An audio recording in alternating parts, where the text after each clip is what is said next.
আসসালামু আলাইকুম গাইস, আজকে আমি আপনাদের সঙ্গে শেয়ার করব নতুন একটি রেসিপি। বলুন তো কি? আলুর পাউরুটি। এটা খেতে কিন্তু খুবই টেস্টি। এর জন্য আমি আলুগুলোকে 4 ফালি করে কেটে পরিষ্কার করে নিয়ে সিদ্ধ করতে দিব। আমার আলুটা সিদ্ধ হয়ে গেছে।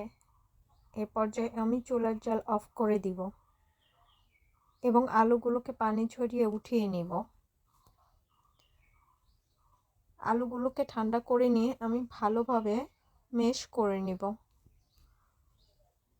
আলুগুলোকে এমনভাবে ম্যাশ করব যাতে এর ভিতরে কোনো প্রকার দানা দানা না থাকে, একদম মিহি হতে হবে। আমার আলুগুলো ম্যাশ করা হয়ে গেছে, দেখেন একটুও দানা দানা নেই, একদম মিহি হয়ে গেছে। আমি আলুটার সাথে 1.5 কাপ পরিমাণ আটা অ্যাড করে দিব।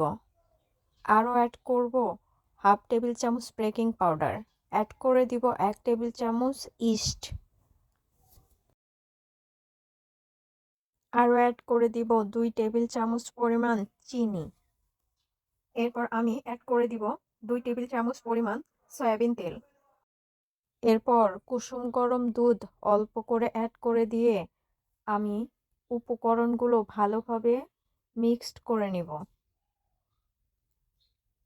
উপকরণগুলো দিয়ে আমি একটা সফট ডো তৈরি করে নেব। এ পর্যায়ে আমি 2 টেবিল চামচ পরিমাণ চালের গুঁড়া অ্যাড করে দিব। 2 টেবিল চামচ পরিমাণ গুঁড়া দুধ অ্যাড করে দিব।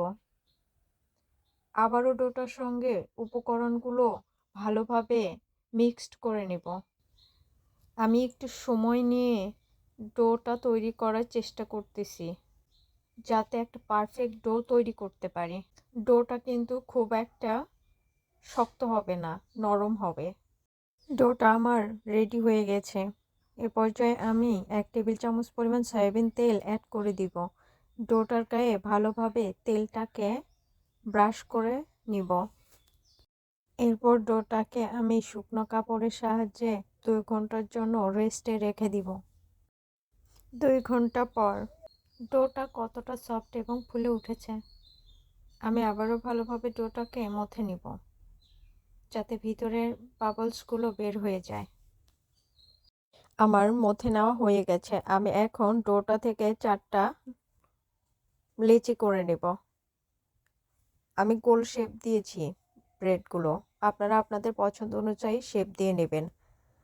আমি যেটাতে ব্রেডগুলো বানাবো সেই প্লেটটাতে তেল ব্রাশ করে নিব এবং ব্রেডগুলো রেখে আবার 10 মিনিটের জন্য রেস্টে রেখে দিব। এই ফাঁকে আমি চুলায় কড়াই বসিয়ে স্ট্যান্ড দিয়ে 10 মিনিট হিট করে নিব এবং তারপর রেস্টে রাখা ব্রেডগুলো দিয়ে দিব, ঢাকনা দিয়ে ঢেকে দিব।